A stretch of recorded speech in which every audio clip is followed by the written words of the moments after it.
Hello and welcome back to Drums and Wires. I'm Paul, otherwise known as FuzzPsych, and I'm your host here on this VC channel. Today I thought I'd take a crack at the Vinyl Tag 2025 Redux. Now this is a vinyl tag done by David Atkinson. What he did is he went through the previous years of the vinyl tags, picked out his favorite questions, and made his own vinyl tag out of it. And since I'm new to the VC community, and I just recently did the regular 2025 vinyl tag, I thought I would do the Redux. Made sense to me. So without any further ado, let's go to the 20 questions. Question number 1. What holes are you looking to fill? Well, first question, I'm already stumped. I'm not sure what I'm looking to fill this year. I'm always on the lookout for obscure psych and prog records that are cheap, because I don't have a lot of money. But I'm sure I'll find something. There's nothing in particular that I can think of right now that I'm searching for. Number 2, show a favorite double album. For this, I had to go for Trout Mass Replica by Captain Beefheart and his Magic Band. This is an early US pressing. This album is like nothing else on the planet. It is not an easy listen, nor is it easy to get into, but I love it. I may have picked London Calling, but that was my that's sort of in my last vinyl tags. Didn't want to repeat any records here, but that is definitely up there as favorite 2-album set. Show a 10-inch record. I thought I'd go with Jerry Mulligan Quartet featuring Chet Baker, or Chesney H. Baker, as he's credited on here. This is PJLP 1 on Pacific Jazz label. I picked this up for 50 cents years ago. It's not in the best of shape, but it is certainly playable, and I'm very, very glad to have a copy of it. I Was There, a band you saw live. Well, yes, I was there. I saw Nirvana on the first night of the Nevermind tour at the Opera House in Toronto. The album hadn't come out yet. It was 4 days before the album came out. The first time I heard Smells Like Teen Spirit was live. I remember thinking, this is pretty good. This album should do okay. Little did I know. But yes, I was there, and this is a classic album now.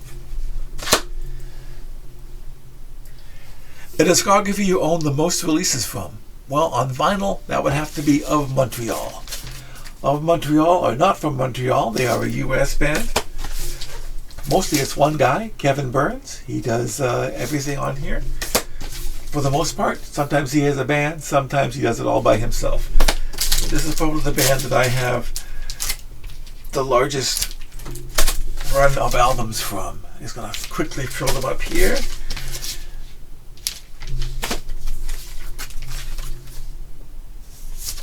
Luckily, the artwork is all fairly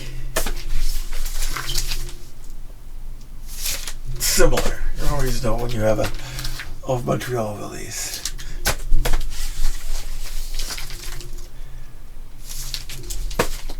Almost there. Like I said, there's a lot of Montreal here. Apparently, I like Of Montreal.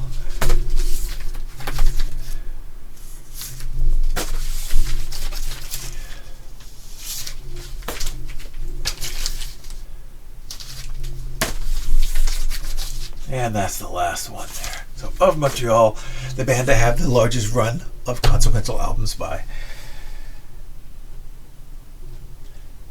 Question number 6. An album or band that features someone who became famous later. That would have to be my Kugel album. Kugel are a band from Iceland, so with that information you can probably guess that the person who became famous is Björk. This is a very early Björk band. Doesn't sound anything like her later stuff. This is more punky, industrial, experimental. However, she did become much famous later on. Question number 7. Musical book or movie?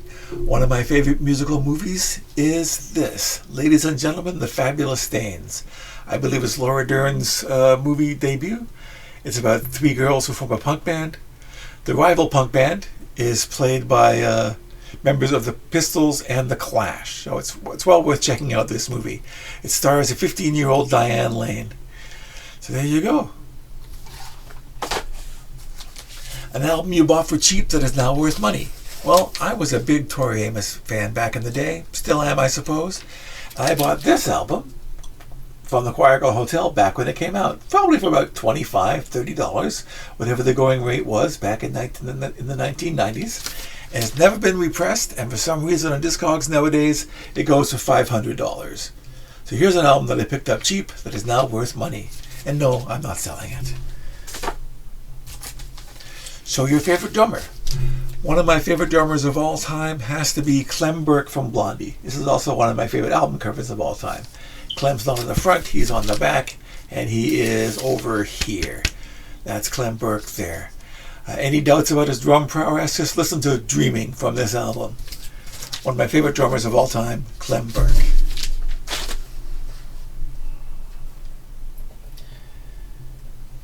Right here. Trilogy of 3 albums. Now, this is 3 albums that have been released all in a row that are brilliant albums from start to finish. I had to go for Can with a run of Tego Mego, Edge Bamyasi, if that's the way you pronounce it, I've never really known,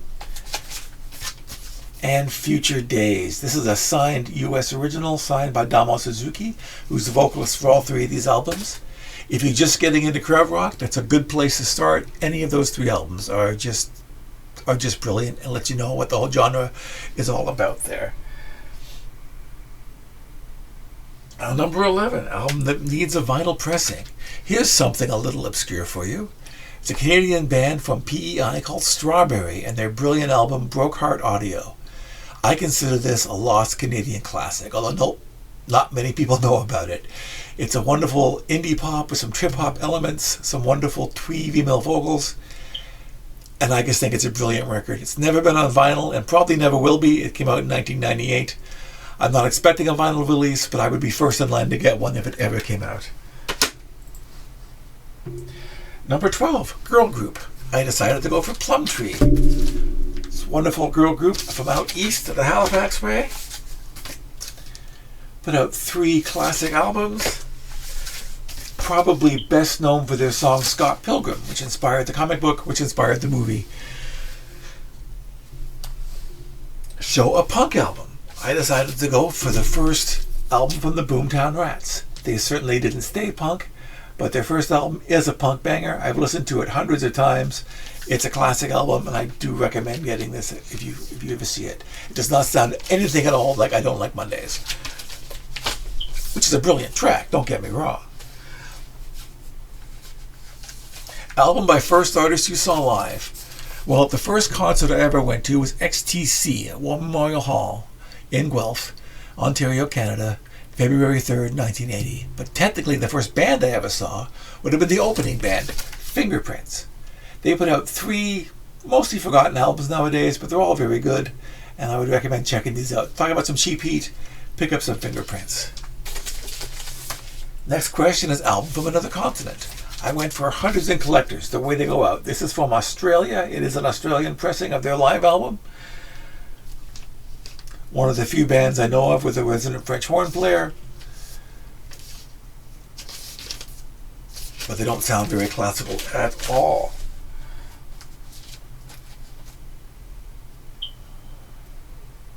Oh, I skipped one here. Album Still in the Shrink. Well, I don't keep the shrink wrap on most of my albums. I'm not a big fan of shrink wrap. But all the albums in this box set, which I'm not going to get into again because I've gone through it many times on the channel, still have the shrink wrap on, and they're going to stay on.